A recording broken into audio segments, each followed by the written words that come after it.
Yes, people. What's going on? Welcome back to United View. Welcome back to another morning view. It's a massive morning view because there is a hell of a lot to talk Transfer about. view.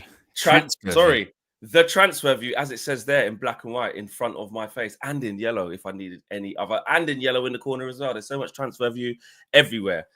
Forgive me, I'm still getting over the first week of Jan and getting into the swing of things. Welcome back to the transfer view, and there is a lot to talk about transfer-wise. The rumor mill, the reporting mill, the discussion mill, the journo mill is milling. Do you know what I'm saying? It really, really is. So make sure you guys smash a like on the video. I expect a big show this morning. Lots of energy, lots of opinion, lots of chat. Get your super chats in, get your members chats in, get your regular chats in, get them all in, because it's one of these ones where this is where the community really shines through, to get a feel of how everyone's feeling about this, because there's been so much said, whether it's about Rashford, whether it's about the sales of Garnacho and Mainoo, or possible sales of anybody in the squad, because nobody's untouchable. It's a lot. It's a lot. So please do smash a like on the video, subscribe to the channel if you guys are new, and if you haven't done so already, just doing up the roll call. I can see Aria says big up everyone. Like and subscribe, says McPherson. Quadri says it's 4:06 a.m. in North Carolina, I'm going to say. So come on, Flex. And Owen, yeah, shout out North Carolina. We was there in the summer. Was that South Carolina? No, in South flew Carolina, to North Carolina, yeah, and we went to South Carolina. But apparently, North Carolina is where it's at.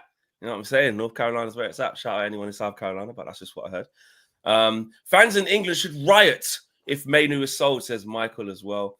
And yes, Jason Ramon says, quick laugh at Arsenal before we start.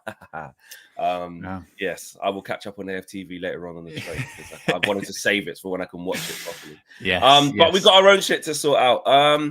Owen, what's going on? Let's start with Marcus Rashford. Milan proposal on the table. Marcus Rashford's brother, Dwayne Maynard, flying out to AC Milan for talks. It's going off. It's going off. It's going off indeed. And this was something that kind of started a few days ago. I remember when you were at Sky, you messaged me and said, this Milan thing actually with Rashford, it's very, very real, actually. And we've seen over the last few days, David Ornstein. Yeah, exactly. David Ornstein said yesterday that obviously Borussia Dortmund are interested. Juventus are interested, all on a loan. But when it comes to this Milan one, there could be something a bit more down the line when it comes to it for a possible option for a permanent transfer. Now, James Horncastle for The Athletic, along with everyone else, said that Marcus Rashford's representatives have held exploratory talks with AC Milan about loaning the Manchester United forward in the January transfer window. Rashford's brother, Dwayne Maynard, his agent as well, flew to Milan on Tuesday to hold discussions with the recruitment staff at the Serie A side. Now, talks remain at a preliminary stage as Milan's senior executive team were actually returning from Riyadh. They were in Saudi because they were in the Italian Super Cup. They defeated Inter Milan. And Milan are assessing what opportunities the winter market has to offer after firing Paulo Fonseca and replacing him with Sergio Conceição between Christmas and New Year. Of course, the salary is, as we've spoken about so much when it comes to Rashford, would be a stumbling block worth more than £325,000 a week, according to The Athletic. Would also have to be heavily subsidised for a loan deal to appeal to Milan, so United would have to pay their share, if you will. Romano, then with all of this kind of stuff, put his 2 cents in, as per usual, saying that talks with AC Milan will take place from today.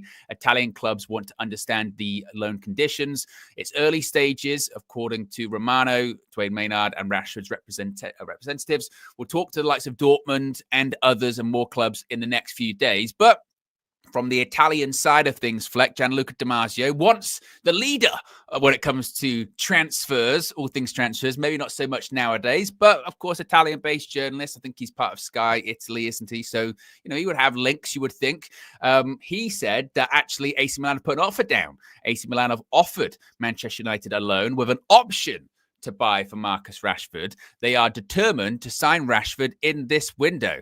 He continued on by saying Milan's strategy is to focus on a deal that will give them the ability to sign Marcus Rashford rather than just getting him on a straightforward loan. They see him as the ideal player for Sergio Conceição's project. Of course, I know you spoke about this yesterday. There's talks about, there'll be competition for his spot, Rafael Leao and what have you. But they did say in the Athletic article that, again, Milan are interested. They're looking at competition and a loan with an option to buy. It's not a loan with an obligation to buy. And obviously, as with any of the cases we said, when it comes to these, his wages, how that would be subsidized, how that would factor out, there's still a lot of hurdles to go.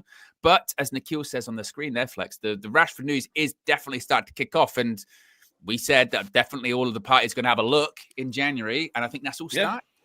Yeah, I think this misconception that Rashford wouldn't be wanted because he's so rubbish, like, it is out the window already. Like, there will be, look, someone becomes stale and looks like we need to separate ways within our camp and it doesn't work.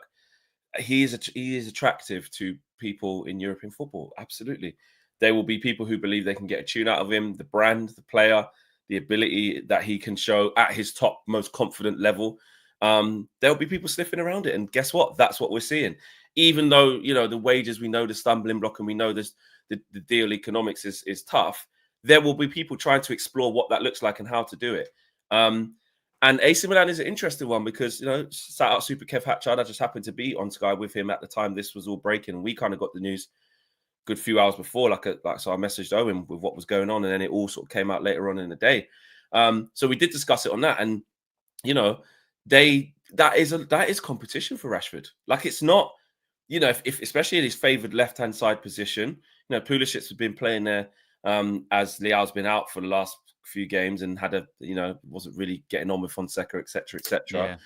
But with Conceição, obviously, there's a resurgence. He's come straight back into the team. Grabbed the winner, got the assist for the winner, scored a goal as well. Really good performance from him. And that's the level, isn't it? Like, Rashford would have to dislodge him unless again, AC Milan got their big plans about maybe one can go on the right, on the left, etc. Whatever they want to do, it's not really our business, really, is it? So it would be interesting to see that happen. But it's all about, our good friend wages and salaries, isn't it? Because when people say that there's no way Matt Rashford can move because of this, that, we have to do some of the number crunching to work out what kind of would be possible and how much Man United would probably subsidize. And our good old friends at our Capology site, what we at OWEN always use, their top earner is on 160 grand a week, which is Alvaro Morata as it stands, right?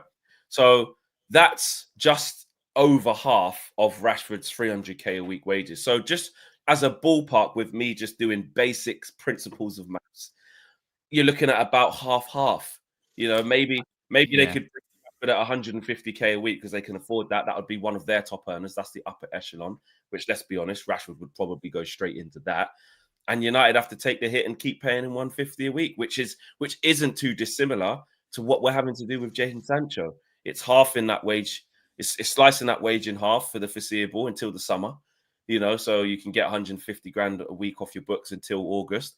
And then this option to buy, we'll wait and see what that looks like and see how well he does. Should he go to AC Milan? But there are ways of doing this. But I think the subsidization would have to be at least sort of half minimum from Man United for him to go anywhere in Europe. I haven't even looked at Dortmund's yet, but that'd probably be even less than AC Milan. So, AC Milan paying half and half, or maybe we might have to pay 60-40 just to make it a little bit more comfortable.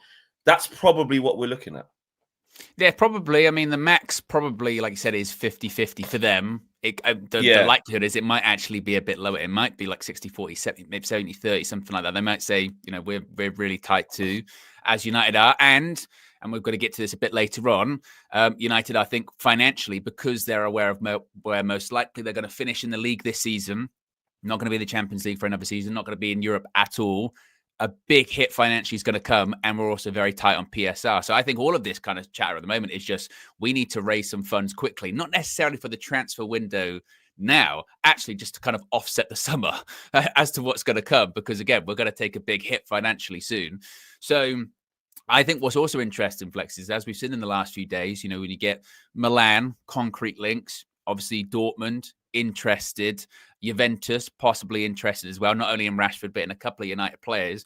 Clearly, those clubs around Europe, I think also, whilst they're sounding out Rashford and his representatives in United, I think clearly they've been sounded out as well, because they don't just get involved for no reason. I think clearly they've been told by intermediaries or 100%. Agencies, even though Rashford hit back at agencies, basically saying, look, no, he is available. He would be available for X amount, or he would be available for a loan. United are open to it, and I know you might have reservations about the wages. I know you might have reservations about the salary, but there is a deal to be done here, and it can be done. And like you said, I think maybe they would use the Jadon Sancho deal in January and in the summer as an example of how that can happen. You know, you look at in January last year, financially, was it the best deal for Manchester United? Probably not, but they wanted to get him just out, you know, and off the books slightly, even though they're paying the majority of his salary. And they made a little bit of money in the end because there were fees involved, weren't there? And they got to the Champions League final, so they're extra fees. And I think it would probably be the same. And like you've said before, puts Rashford in the shop window. So even if it's not an option to buy or anything like that, still they could maybe sell him in the summer, pure profit.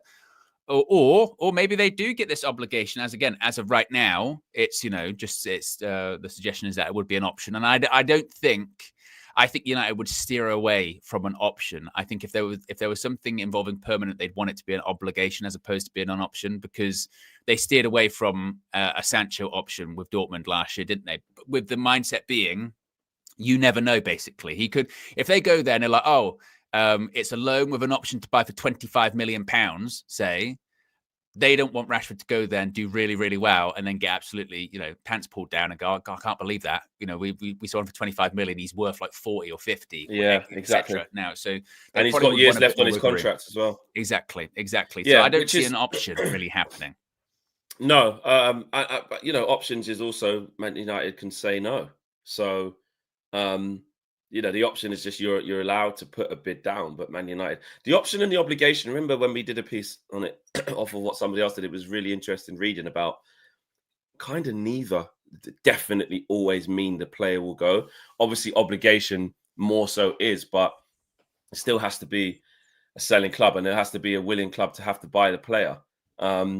But I mean, the option I think is more like it's just like a baked-in release clause, basically. To the exactly. If you come in for because if we give you 25 million, you accept. The player doesn't, but the club does, basically. Yeah, but the option. Well, yeah, the option is if we could give you 25 million, 30 million, but Man United could go, no, we want 40, or no, we're going to sell him to I don't know. Someone else. I don't know about that, because again, the from my understanding, the obligation would be, again, we're going to do it. Like you know, let's say obligation's 40 million quid.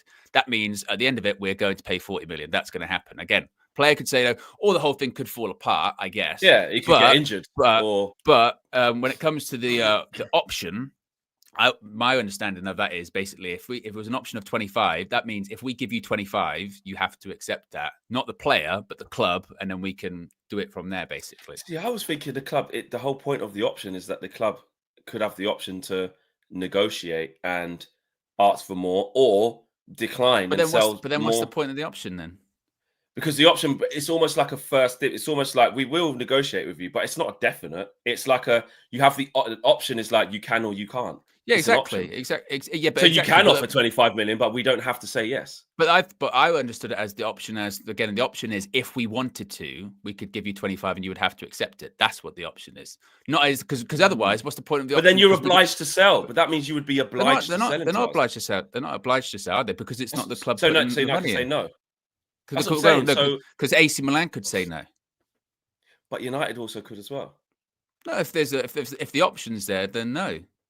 If the option is there, if there's an option, you have an option to buy him for 25 million. You're basically saying is that United go say you got an option at the end to buy him for 25. Yeah. But my understanding is that option can both parties can say no. Like I think it's like I would say it was more of like we're negotiating with you. There's an option here around the table of all of us to buy. If you're taking away the option to be able to say no, that means you're obliged to sell them. You have to do it. But that's an obligation, isn't it? An obligation is at the end we're going to buy you for 25 million. That's an obligation. Yeah. An option is we've got the 20. Basically, it's already baked in. It's already baked in, but we don't have to from the buying club's point of view, not from the selling club's point of view. So it's a bit again. It's like a release clause in a contract. You know, we could pay that or we might not. You know, it might be the option's £25 million, but we only want to offer 20. But if you offer 25, then it would happen immediately, basically. That's my understanding of it anyway.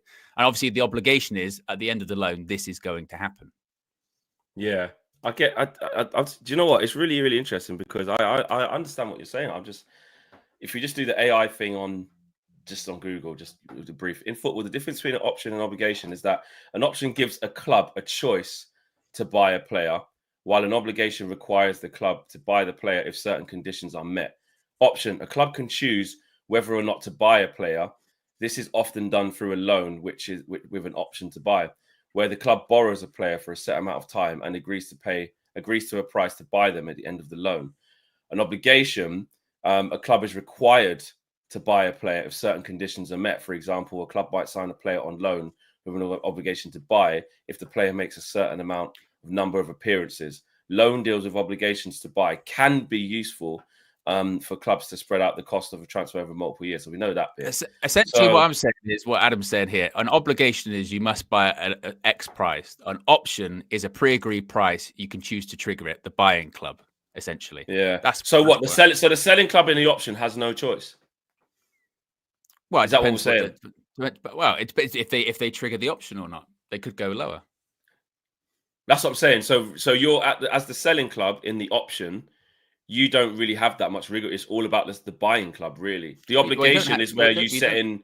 They need this much appearances, or say like the Sancho one. It's like, if he plays X amount of times in the Champions League, or he makes 20 appearances for you, you've triggered that now, so you must buy him. That's what that's saying as a set of parameters. Yeah. But if it's an option, it's basically saying that a club can choose whether or not. If it's an obligation, again, that's why people want obligations, don't they? They want obligations because it's both clubs are obliged. You've got from a selling club's point of view, you can almost near enough guarantee it, can't you? Yeah, because it's already going to happen. Again, if you play Football Manager, that's what it is, isn't it? You know what I mean? Obligation. It's already there, and if it's an option, you can trigger it at any point, can't you? Yeah. Okay. Well, anyway, regardless of what AC Milan do, we'll see whether it's the option / the obligation. We will see, but the interest is there, and Marcus Rashford has big decisions to make. I think we can rule out at this stage, anyway, the Premier League. It just doesn't feel like that's going to happen. Doesn't feel like everyone's going to come from. And also, you maybe think Man United might dig their heels in a little bit and say, well, I'm not doing that. Depends how much they want to get rid of him. And also, Rashford has the power. He could say after all of this, yeah, my brother met with AC Milan. Nah, contract and just style of play and just living in Italy. Don't want to do that. So back to the table we go, Dwayne. Off you go. Look for somewhere else.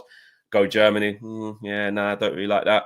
Then all of a sudden, late in the window, bloody, I don't know, Chelsea pop up just because they're Chelsea. I'm just saying, you know what I mean? You just never know. You can't write anything off. But it certainly doesn't seem as if there's a lot going on in the Premier League. I mean, if you're a betting man, Owen, do you think that it goes AC Milan? Does it feel like that could be a good move? Only because it's the one that's most concrete at the moment, isn't it? But clearly, with what Romano and others are suggesting, is that I think his brother or his agent, they're going to sort of go around to these clubs over the next couple of days, essentially, and see what they've got to offer. But I tell you what does feel, and I know they put it on the end of, I think Ornstein put it on the end of his article yesterday, didn't he? Said, well, and also, he's not ruling out possibly staying at Manchester United. That's not possibly there. That feels the least likely, doesn't it, at this point? I mean, even when you look at the weekend, I know they kind of got ahead of it almost, Ruben Amorim, on the Friday by going, he's not going to be involved, he's ill. Because he didn't even want it to wait. Because what we've basically been having the last few weeks is we've been waiting for match days. And then we go, Rashford, but he's not in the squad again. And then it's a whole thing. So it'll be interesting to see what the easiest one. It'll be interesting to see what he says Friday, wouldn't it? Obviously the FA Cup on Sunday. Yeah, he's going to be ill again. Oh. He might just go, he's not going to be involved on Sunday. Why? Well, there's a lot going on in January. So, sometimes they say that. It steps up a little bit because it becomes so transparent with the news and reports. There's no point even lying about it. Like, there's no point really. Like, it's too obvious to just say no, ill again, or it's too obvious to be saying, what did Dharma say? It's too. I was just going to message him, to say send me a voice note about this obligation and thing, please. He's just posted a screen grab. I'm listening, by the way, of his notes app, And he said, Manchester United are aware Marcus Rashford's brother is in Milan. Formal approaches from a number of clubs are expected. United discussing if straight loan or with an option is the best course of action, if indeed they are to allow him to leave. A permanent departure is likely to be assessed in the summer, with United aiming to raise his market value before then. All options are still open, including Rashford staying at United beyond deadline day. So basically, all bases are covered. The United are aware that his brother's in Milan talking to clubs. So again, it's not a case of, Camp Rashford has gone rogue or anything like that, which, again, when it comes to that interview of Henry Winter, that was a question, wasn't it, about whether they knew or not? They do know they're talking to other clubs. They're happy, I guess, to talk to other clubs. United are basically saying, okay, letting him go and sort out what he needs to talk to other clubs. What do we want? Do we just want a loan? Do we want an option? Do we want an obligation? Nothing's going to happen probably permanently. That's going to maybe happen in the summer. But there is a need, a bit like with Sancho this time last year, of he's not playing at the moment. He's not even featured in squads at the moment. And if we are going to sell him in the summer, we need to raise his market price because he's not playing at all. So we've got to do something. So it's all going on. It's all going on. It's all going on. I feel like it's kind of what we knew already, and it's just intensifying, really. Then you're saying it depends what Man United would want. Exactly. They're going to want the best deal for them, aren't they? They want some sort of guarantee, obligation, that they can get him off the books, that they're not left with this in the summer with no way to fix it. However, the Jadon Sancho situation is a good example, though. It is a good example of it's broken down. He's probably not going to play for you again. Massive asset, massive outlay, big player, high profile. Rashford even more so than Sancho in the context of Man United. He's a bigger star. You also need to balance the whole, we need to get him out playing. This needs to become healthy again for both. Like we're moving on. We get him out and replace him with someone else on a short-term loan. And Rashford starts smiling again. He starts playing football again. Then at least if there is no obligation that definitely triggers him going to AC Milan permanently, and it is more of a Dortmund vibe, like what happened with Sancho, they come back, they're in better stead. And at the worst, we've seen it. We've seen this before. At least we've got something to go off. At the worst, it hasn't got sorted straight away. So you have to get on the plane. You have to come to America. You have to train. You have to smile. You have to play. But we all knew with the Sancho thing, it wasn't a case of it's fixed. We knew that business-wise, Ineos have come in and said, listen, Eric, I don't care what's gone on. This is an asset we have to sell. And we can't sell him if he's come back off of getting into the Champions League final with Dortmund and doing all right. And then he gets back to Manchester and he's just sitting in the cold that's just not going to work. So at the very worst, I think we'll see the same pattern. I am listening. I'm just going to send a voice so quickly. But it's also, and you kind of point it out there, and it is actually true, that even if he went to Milan and he did really well, a bit like with Sancho with Dortmund, and he got to the Champions League final, we still struggled to sell him. Actually, we still struggled to do that, and in the end, it took to the end of the transfer window. It took to the end of that to get a Chelsea loan, and on top of that, I think at the end of the whole thing, it was kind of like, isn't it? How much did Chelsea going to eventually pay for Sancho? Isn't it like £25 million? So once again, I think if United are hoping for big money for Rashford, either way, they're probably not going to get it either way. Let's be honest. Because again, if you look at it when it comes to Sancho, they didn't get big money for him towards the end of it. So even if my point being is, if he not gonna get massive money, they get more than Sancho probably. Yeah, probably maybe a bit like 35. More. Well, again, it kind of depends, isn't it? Because the wages. It does depend on what he does as well, though. I think if Rashford stinks out the gaff as well, and the stock doesn't, because remember when we said that about Sancho, when we was like, okay, now this is agreed. There's a bit of pressure here. Like you have to do. But this is what I'm saying is, like, Sancho went there. I mean, I think how well he actually did was a bit overblown because Dortmund got to the Champions League final. Honestly, he did play a part in that. Massively but then people were sort of going, well, you're not watching him every week. He's doing. It was the PSG one, isn't it? When he played so well against them, they went, oh my God, that's it. He's cooking. Hold that, Man United. Basically, he's doing what he did at Chelsea now, which is some games he's all right, and then he drifts away for like 4 or 5 games, and then suddenly there's not a lot of hold that on Twitter. But when the game's on the telly, and they see him play and they'll go and he gets an assist. They go, see, Yeah, because when they were losing over these last 3 games, I was saying to Matisse, like, he was laughing. I was like, oh, what's that? Because I always just do it to him just to wind him up.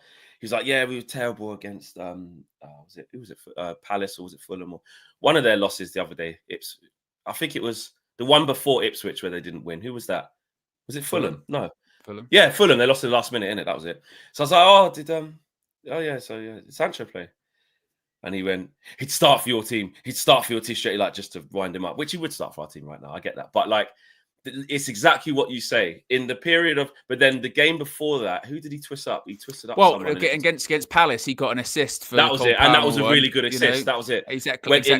But then when it's not, so then they say, the hold that to come out. But then when it's, Chelsea have lost, he's played quite a few minutes. What are we? No, okay, not today. We'll talk about it another time. But really, it's not even the points. It's just the thing of that's what we know. We saw that. I saw Sancho do that at Man United. Twist up couple man, do all right, nice assist, then period not really did. Then he'll do something like we've seen it. So it's not something for us to get involved in. And then my point is with that is that so that happened at Dortmund, and we still struggled to sell him come the summer because, again, and it'll be the same issue in the summer, is if Rashford does well and he goes, well, I want to stay in Europe.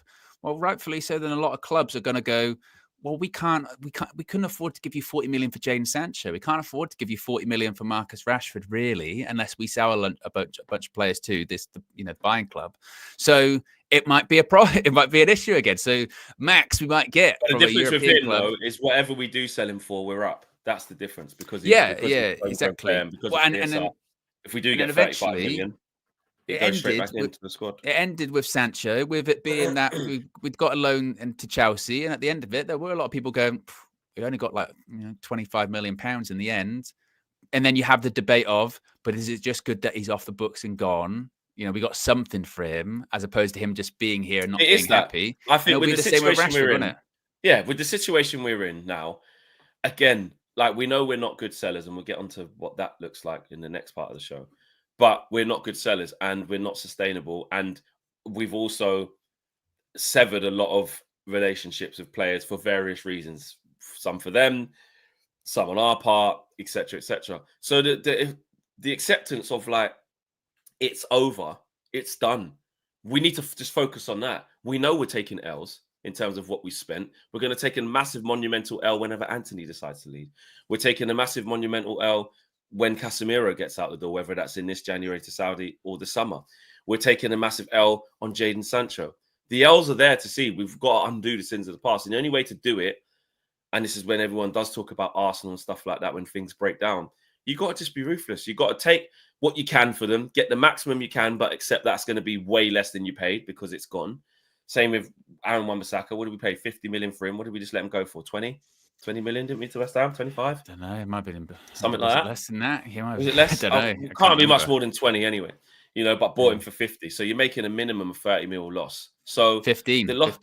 Fucking hell. There you go. So you're making 35 mil loss on that. So everything we're doing, everything we've done in that era is the players haven't got better. Man United haven't got better. So there's no one we're going to be selling for more than we bought for. So apart from Dan James. So we have to accept that. So I'm with you. I'm in the camp of leaning more towards, well, it's better than getting nothing and just ripping up a contract, which that's the worst case scenario. You have to get something. And in the case of Rashford, it is like the McTominay situation.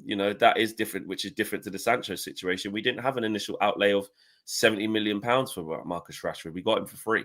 We made Marcus Rashford. So whatever we get for him is a bonus. Yes, when Rashford's at his peak powers and people are saying Mbappe and PSG and all these things, £100 million player, we've had to realign expectations on what that looks like. That's for sure.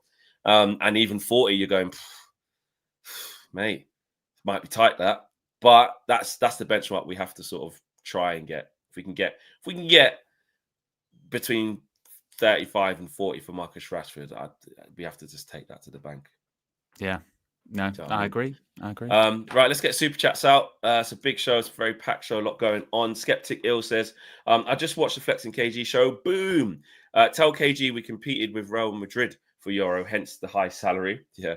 But KG was basically saying about the Kobe Mainoo thing, which is what we're going to get onto as well as others, that he's entitled to ask for the market rate. if you're his agent, you're knocking on the door and saying, well, hang on a minute, other players around the league are getting this, run me my P's. Anthony's on 200k a week, run me my money. Mason Mount's always in the injury room, he's on 250. You know what I mean? I play every week, I'm important, so I'm entitled to ask for my P's. But what I was basically pushing back on is that bit may be true, but we're trying to undo that. We're trying to say, yes, that Anthony, that's a bad example. We no longer do that. Yes, Mason Mount, 250. We no longer do that. But then he said Lenny Yoro, because he's on like 115, and he's like, what's he done? So, like skeptics saying there, well, Real Madrid traced him. He's had a full season at Lille, team of the year in France. Like it comes with a little bit of clout, I suppose. But I get what KG was saying, but we also have to say the club is trying to bring that down. Show says, Ineos out. People need to wake up. And Akil says, I heard Ineos are fine selling Kobe, Yoro, Ahmad, etc. I think they must sell United to someone who got money. This Jimmy Jam is broke. Glazer Ineos out. And Mitesh says, if PSG sells /loan Moani to Juve, then surely Rashford to PSG makes the most sense. Both benefit brand-wise and the goals he would score in an easier league. So again, so many moving parts. We will have to wait and see. There was a lot of outrage yesterday. Again, a lot of Ineos out. Saeed said they need to go to the car park. Everyone needs to go there now. But when the sort of news has been broken across the board in various different ways about basically Sir Jim Ratcliffe and Ineos saying that anybody is for sale. They're not trying to actively sell Mainoo and Garnacho, but if the right bid came in, because they would represent 100% profit, they would consider those bids. And that led so many different reactions. What the hell are we doing? They're just Glazers 2.0. They don't understand what they're doing. And then some others on the other side say, hang on a minute. This isn't that wild. This is just basically a club saying everybody's got their price. We're not trying to sell these players. They've got years left on their contract. But if somebody bids 85, 100 million for Kobe Mainoo, the club would have to consider it. There's a lot going on here, Owen. Yeah, there is. This is, like you said, this was a really weird one that kind of spiraled out of control yesterday and had sort of briefs coming from the clubs, players, journalists, and everywhere in between. So The Athletic, this was written by Laurie Whitwell, David Ornstein, everyone, said that Manchester United would reluctantly consider selling homegrown players such as Kobe Mainoo, Alejandro Garnacho, as part of their efforts to comply with football's financial rules. Now, they do stress the club are not actively looking to sanction the exit of either talent, but the reality of the situation means the possibility can't be just completely discounted if a suitable offer would indeed arrive. Now, having both come through the youth setup, Mainoo, Garnacho, they're among those they represent pure profit, accounting profit, if they were ever to be traded. This is why they're not regarded as untouchable. And the same applies for most of the first team squad. That includes the likes of Marcus Rashford as well, although the situation, of course, is a lot different. He's older. They're actively looking at exit solutions. He's ready for a new challenge. They also write that that's not the case in relation to Mainoo and Garnacho. Both appear to be part of Ruben Amorim's plans, despite Garnacho joining Rashford and being left out against Manchester City. Of course, Garnacho has been sort of featured back in. But there is uncertainty over Kobe Mainoo's future, given his contract expires in the summer of 2027, which again is a way off, and as they point out, can be extended by 12 months. So you've got 3 years effectively left on his current deal. There have so far been no developments, though, over a new contract for the England international, which people are kind of talking about because it was said it was going to happen before the Euros, and it was after the Euros and before the start of the season, and now possibly at the end of the season. It's been kind of kicked down the road a little bit.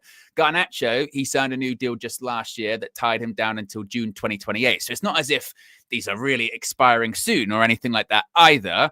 And both men, according to The Athletic, are unlikely to be short of suitors. Kobe Mainoo been linked by the Daily Mail yesterday with a switch to Chelsea. There is admiration for him at Stamford Bridge, but that applies to many players in Manchester United squad. Many people made the joke yesterday of Manchester United would be the first to sign Cole Palmer if indeed he does leave Chelsea, but he's not going to leave Chelsea, so it's kind of one of those stories. Now, Jamie Jackson, people talked about his article yesterday. He said that Manchester United would listen to serious offers for any of Ruben Amorim's squad, including Kobbie Mainoo, Alejandro Garnacho, Rasmus Højlund, who were previously deemed as untouchable. He also said Manchester United, once again, are not actively seeking to offload the trio, but there is a recognition from Sir Jim Ratcliffe that the club have been poor sellers. With finance limited because of profitability and sustainability rules, sales have to become a key part of a healthy squad management. This means a credible bid for Kobbie, Garnacho, Højlund will be considered along with offers for any other player, including Lenny Yoro, Nusay Mazraoui, De Ligt, Manuel Ugarte, and Joshua Zirkzee. Samuel Lutkers, doing what Samuel Lutkers does, says Kobbie Mainoo's unhappy with the initial terms that Manchester United have offered him for his new contract. So basically, Flex, I think this was one, as I mentioned, that just massively, I think, spiraled out of control yesterday. And what it stemmed from was, I think, people just asking Manchester United, questions and taking a story and twisting it and manipulating it, essentially, which is because of the financial situation that we're in. It kind of exaggerates the obvious. When the headline is Manchester United are going to be listening to offers for Mainoo and Garnacho, you're like, oh my God, they're going to be selling them. But as every article states, the very next line is, but they're not actively looking to sell them. Again, like the Daily Mail one yesterday, Chelsea, they'd be first to sign Kobbie Mainoo if Manchester United considered to sell, but they're not considering to sell. He's got effectively 3 years left of his contract. Samuel Lutkers piling on. Kobbie Mainoo's not happy. And maybe he's not happy with the sense of he thought he'd signed a new deal at this point. But also in the article, he says, but Kobbie wants to stay. He's happy to stay. He just wants to get what he thinks is he's worth in his contract, which again is normal. You get other people reaching out to, say, Chelsea and go, if Kobbie Mainoo was available, would you be interested? They say, well, of course we would. That turns into Chelsea interested in Kobbie Mainoo when it's not that. And to be honest, the Athletic article is probably the best article out of them all, which basically breaks it down, like we just said, which is basically the financial situation at Manchester United is dire. Homegrown talent is pure profit. We've seen Chelsea do this in the last few years. Sell players they probably didn't want to sell. Newcastle had to do it as well. Sell players they didn't want to sell. They're not actively looking to do it. But if someone came in and said, here's £70 million for Alejandro Garnacho, Manchester United, they'd be foolish to go, we're not even going to consider it. We're not even going to consider it. And when you asked that question on the Flex and KG show yesterday, it's interesting how the narrative changed from month to month or from season to season, because when he burst on the scene and when he's scoring overhead kicks against Everton, he said, would you take 60 million for this kid? 87. Absolutely not. This kid's going to the top. He's going to end up at Real Madrid. Like, no. Now, when we saying it last night, you go 60 million come in. Pretty much the whole chat said if 60 million came in for Garnacho right now, pretty much everyone said they'll take it. KG was like, I need a bit more. Or no, 50. He's like, I might need a bit more. But most people in the chat was like 50 million. I'd say if 50 million came in, I'd take it right now. Like, because we're now in that. Because we've got a new manager and you're going, is he suited to the inside 10? You're now like, well, I'll take the 50, 100% profit, and I'd go and get someone who's like a serious player in that. I'd go and get that now and let Garnacho go to Atletico Madrid or whatever. It wouldn't be that big a miss. So that feeling is already there. Now, Kobbie's one's a bit different because again, he'd come through the academy like Alejandro, but even more so as a Manchester lad. Coming through from really, really young, from like the age of 7, his grounding was there. The heartstrings are more, and also the ability though that he's showing for his age in that area of the pitch. You feel like there's more there, so you're less likely with Kobbie to be. We're more likely, to be like, nah, we ain't trying to sell Kobbie for 100. We want him to be like the face of this thing. So it does change on player to player, and that just shows you that within reason though, what they're saying in these things is right though. Everyone. It's got their price. It's not an outrage that if 60 million came in for Alejandro Garnacho right now, we'll all look at it and go, well, I don't really know how you can say no to that.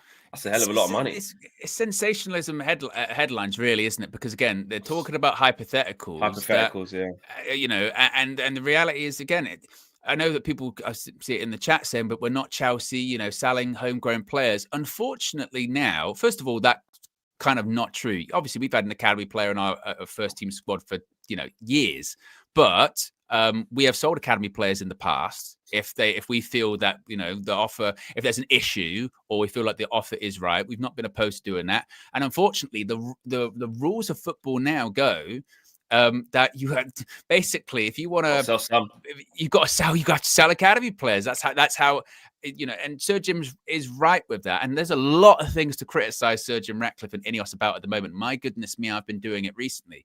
But he isn't wrong when he says nowadays squad management, if you're going to build a squad or you're going to bring players in, squad management is about selling players, and the best players sometimes to sell are the academy players, because that's where the rules go. The financial rules push you in that direction of, if you want to spend big in a transfer market, you're going to have to sell not only players, but if you can sell academy players, then you've got much greater room to maneuver. But also, again, it's a massive hypothetical story anyway, because it's basically saying, if someone put in £100 million for Kobbie Mainoo, would you consider it? And they're not even saying that they would actually sell him. They're going, well, of course we would consider it. Of course we consider it. And like you said, Fleck, is on a player by player basis, on a case by case basis. Of course you would. How would you not? And then they can go to any club in the Premier League and go, oh, well, they can go to worse again. If Man United, if Cole Palmer was up for sale, would you buy him? Of course, we'd be interested in him. Man United interested in Cole Palmer. You go, well, but we're not.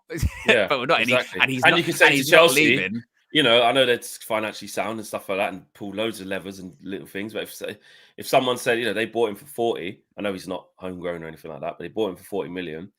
If somebody came in and offered 120 million for Cole Palmer, they can't just instantly 100% just say no. Like, it has to be some consideration. I mean, and this is different because of the PSR thing, but also, like, every player's got their price. And also, one thing it did spark to me, like you said, is we have to take a step back and look at the situation for what it is, and not just go with the headlines that Chris Reeler wrote, or obviously Jamie Jackson did a piece. They have a piece in Athletic. All of the journalists did a piece, right? Well, Kobbie Mainoo's got 3 years left. That's the first thing. He's got 3 years left, 2 with a trigger, an option. So Man United are in a comfortable position in terms of, this isn't something that's like, well, you know, it's January now. By the time you get to the summer, he's only got a year left. You better sort it. He's got 3 years left. So we don't take a leaf out of Liverpool's book, and it was happened with Salah, Mane, Salah, Trent, and Van Dijk, and let that get to the last 18 months, and you know, this isn't sorted. Obviously, when you look at the deal that Kobbie is on, he's entitled. He's on 20 grand a week. That does not reflect his importance and status within the first team squad. Absolutely, and he only signed a deal last year. But as was the rise of the kid, that's what happens. So that's normal. That's normal that he comes and knocks on the door and says, I signed this last year as a sort of bit part squad player, you know, 20k a week. I'm looking at the rest of the squad. I'm playing all the games. I'm the main guy, unless they got other plans we don't know about in the summer, to get someone else in. All of a sudden, he's a bench player. We don't know. But, you know, and I should be on more than this. Doesn't mean it should be 200, by the way. I'm not saying that. But I should be on more than 20k a week. He's allowed to do that. That is normal for this squad status. So, and the PSR thing, like you said, it's normal now with the football of the modern day era, that we have to adhere to this. Like with Newcastle, a good example. Newcastle had to sell Elliot Anderson to Forest. He's doing unbelievably well. And they openly say, Eddie Howe openly says, we didn't want to. He didn't want to. It was either him, Lewis Smiley, you know, Longstaff. Like, you have to pick one of them. Last year for us, it was Scott McTominay. Like, we started doing it ourselves. Look at Cole Palmer, right? You know, when he said to City, I want to leave, they thought, well, Chelsea bought him, was it like 40 million, whatever it was? They went, great, pure profit. We can. But he also said, you're not going on loan. He said, you either stay or you actually go as well. Yeah, I remember that being the story. And also, again, with the Kobbie thing, for all the things Man United get wrong often with contracts, they actually got that contract thing right, because they locked him down to a contract on lesser only a year ago, and he's blown up since. But they've got time. You know, the last thing we want is for him to be. Imagine he was having this with one, like a bit like Ahmad now, when we're like, fucking now he's contract expiring 6 months. What do we do? Man United have time in that regard. Again, with the Garnacho one, he's just signed a new deal anyway. They've got plenty of time. So the stories, again, it was like an exercise in media literacy yesterday that many people just kind of, again, couldn't just went with the headlines, couldn't read the actual article, which openly stated that they Man United didn't want to sell them. They weren't looking to sell them or anything like that. It was just a case of if a bid came in, yeah, of course you would have to consider it because that's the rules. Not even saying that they would accept it, but you'd have to consider it. It would depend on financial situation at the time, how well they were doing, etc., etc. It's just that's part of football nowadays. Don't have to like it, but it's also not true, And the expectation is again with the Cobby one. Even in the articles, him saying he wants to stay, he wants to get a new contract. It will happen. Cobby will sign a new deal, and there's plenty of time to do it. 3 years, 3 years. Yeah, to do exactly. It. I think Saber says we ain't Newcastle though. Barca are worse off and aren't trying to sell Pedri, Yamal, and Gavi. Yeah, but I think there's different contexts of that. I mean, Yamal is like Ballon d'Or contender already from 17. Like, Pedri is also that. And look, it's not like we're not offering up the youngsters straight away. We're not saying, oh, we've got some 2 youngsters that, looking all right, so let's sell them straight away. Let's get rid of Kobbie Mainoo. Look at the rise of, he's still our player. He's got 3 years left in his deal. But Yamal is like. But again, even with that comment again, so case by case basis, right? So, but Yamal's value is higher. But if someone, let's say a Saudi club came in, for Yamal, and they went, "We'll give you £500 million," right? Yeah, you think Barcelona wouldn't go, "Fucking hell."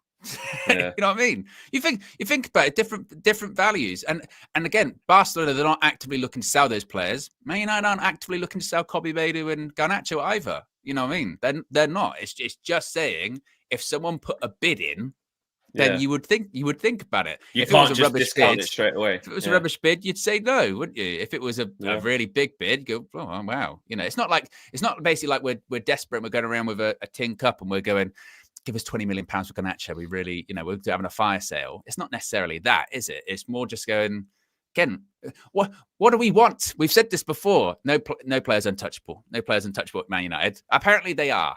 Because we do this with everyone. Whenever we try to sell them, get these players out. All of these players are rubbish flex. They're bums. Oh, by the way, we're going to sell them. Don't sell them. We don't want to sell these players. You can't sell them. I'd like these players. That's we always do this. And again, it's not even a story in the first place. No, am I mute? No, it's not. No, it's not. It's not a story. Well, it's a story, but it's not a story. Like it's something to talk about, like you're saying, hypotheticals. What if this? What if that? And it's something to debunk and work out what is actually being said versus what isn't being said. One thing it did make me do, though, I'm not going to lie, is go. It is a bit of a wake up call. I'm not getting sensationalist in terms of Ineos, this, that, and the other. Fucking, I'm not taking that. But we also do need to be careful because young players, we do have this thing that they owe us like just adamant loyalty over everything. If your ambition does not align with talented players, you do risk losing them. We say that about Saka, you're saying that about Saliba, you're saying that about Kobbie Mainoo. If Man United keep staying at this part of the table, which I'm not saying we will, but if we're still 10th back-to-back seasons, no form of Europe, squad's not really going anywhere. When Kobbie Mainoo's contract does start running down on this, what this is, in 18 months' time, it's 3 years left, in a year and a half's time, right? If we're not doing well, it might not even be attractive to stay at Man United. So that's always something that you got to look at. I remember Flex in the summer, yeah. Bruno Fernandes walked into Carrington and said, I've got, I'm thinking about the ambition of the club. What's the ambition like? He left a new contract. Yeah, exactly. Contract. Of course. I agree. But it was agents yesterday being out of control, wasn't it? That's what it was. You know what I mean? It was agents and club briefs going back and forth at each other. That is one thing, by the way, that's happening a lot under Ineos, is the club briefs versus agent briefs do actually get quite out of hand because that happened in the summer with Bruno. It's happening with Rashford now. It's even starting a bit with Kobbie or whatever. But it's they're in control of their clients. They're doing their job. Exactly. Try and play both off both. But it is still a thing, though. If the club's shit, if the team's shit, like players won't just automatically want to stay here because they come through the youth rank. They go, fuck this. Like, because I can get a new contract or a new club somewhere else. I'll just run my contract down, mate. Like they can do it. So we do also need to get that right, where, like I said, with the manager, with the progression of the team, we need to be getting better. Otherwise, players like Kobbie can say, I don't even want to stay here. Yeah, Barca are interested in me. Bayern Munich are interested in me, or whoever it might be. You know what I mean? But right now, at this stage, definitely agent driven, definitely hypotheticals, and the media just whipped up the frenzy, and most took the bait in terms of going mad. WJ Barrett says, asking for more money now. We are shit. Wait till the end of the season at least. Read the room. If the reports are right, 200k is a piss take for one season. 50 is max. By the way, Musiala is on 79k if true. Sell him. WJ Barrett also says, being emotional is the fan base's downfall. We hold on to players too long. Everyone has a price. Don't mean we sell. If 90 mil is offered, are you selling? If 90 mil is offered for Kobbie Mainoo, you selling?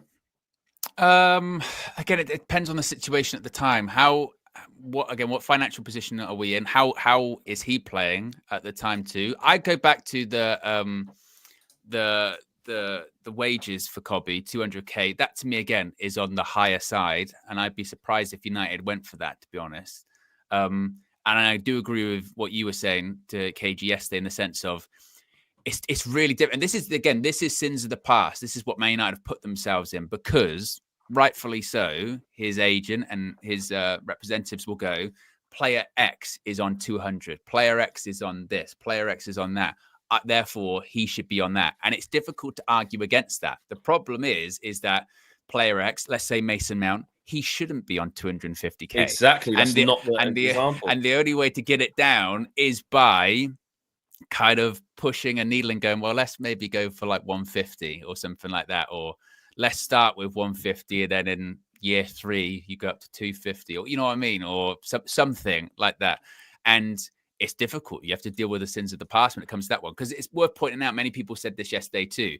For all the chat about, Chelsea are interested, Chelsea wouldn't give him 200k a week. They wouldn't do that. They're with the way they handle their wages now. Yeah, exactly. The way they handle their wages now, they do like 11-year contracts on like 100k. But the point being is, look, we're guaranteeing you more here, but it's a longer deal, and it's incentivized, isn't it? But there's lots of bonuses and triggers and all this kind of stuff. So I would push back on the 200k a week, but again, it's difficult from the club point of view because they've given out so many shitty contracts. So yeah. I mean, this is there. I feel like players have way too much leverage when it comes to contract debates. But if clubs can't call their bluff, it is risky. Shout out Milan football. I feel like, but the players just protect themselves. When you speak to players like now who still play or ex-players, they'll tell you like, the clubs will easily just treat you like shit, throw you out. I mean, don't give you a new deal, sell you didn't even know. You try and come to do your rehab. You're not allowed to use the facilities. I know of a player, not to say the club, another player who's got a year left on his deal, been on a few loans, he's come back. This big club saying, can't do your rehab here, mate.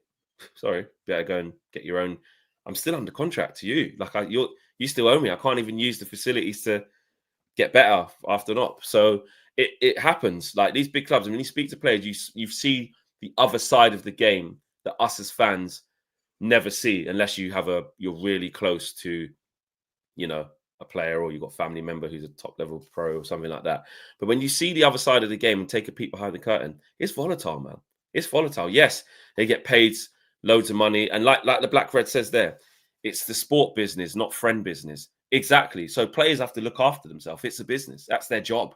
It's their livelihood as well. So players are entitled now with the clubs that get all the TV rights and generate, this much money. The players only get this much money because football is worth this as a business, as an industry.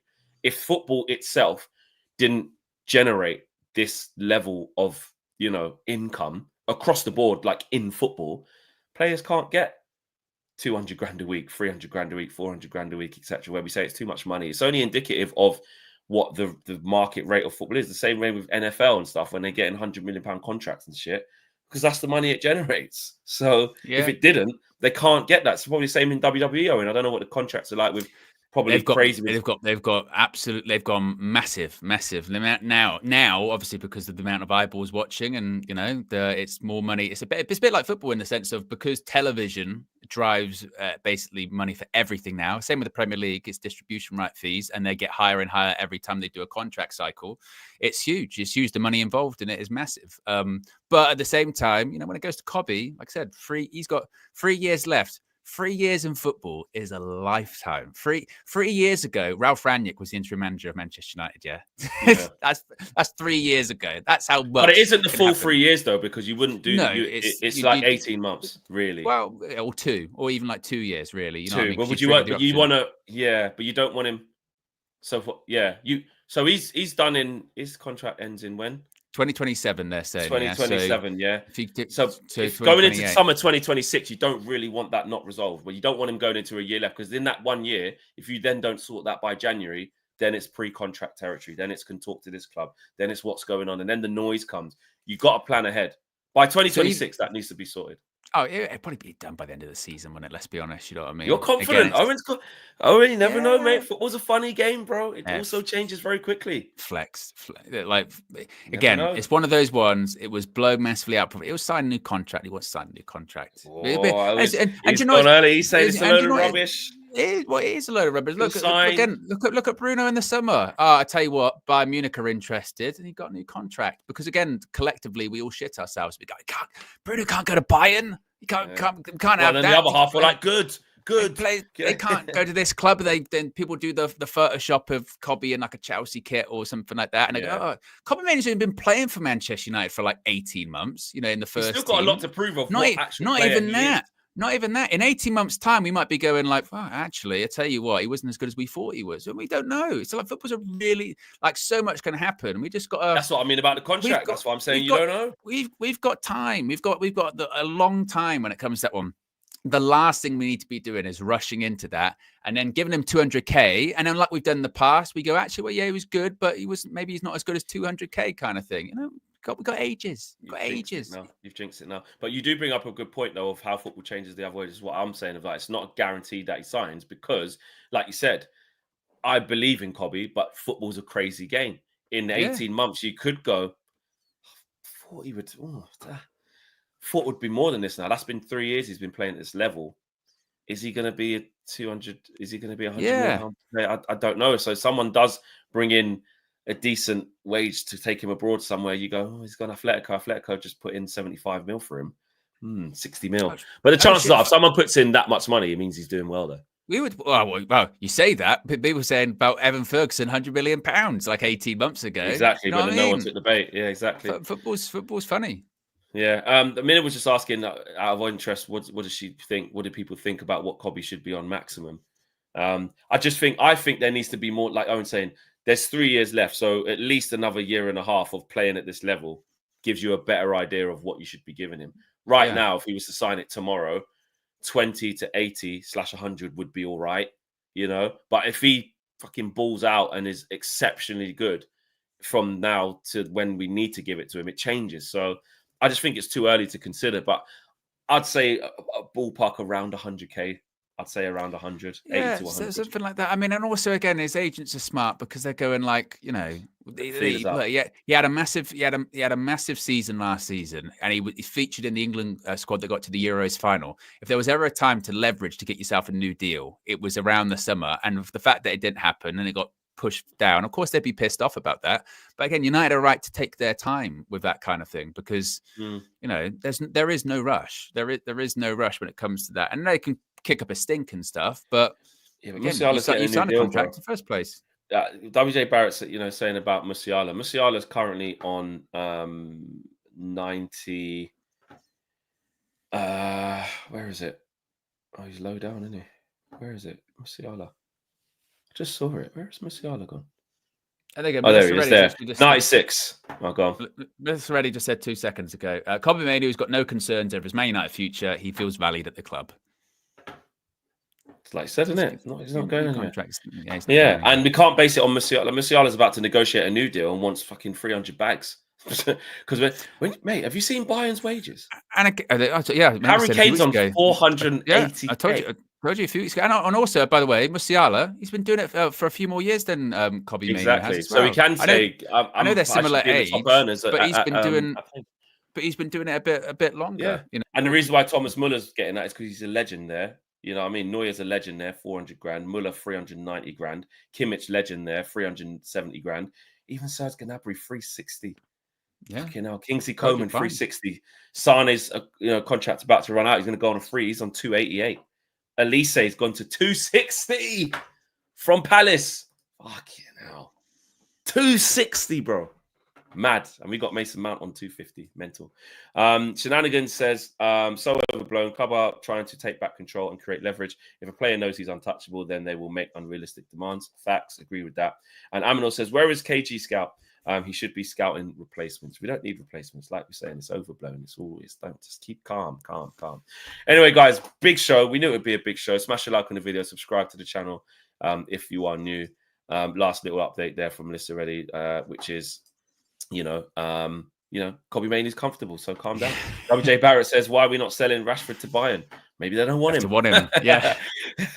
Maybe they don't want him because they could definitely afford his wages. So anyway, guys, we are out of here. Big stream. Well done to everyone. Make sure you smash a like on the video and subscribe to the channel if you are new. Out of here. Peace.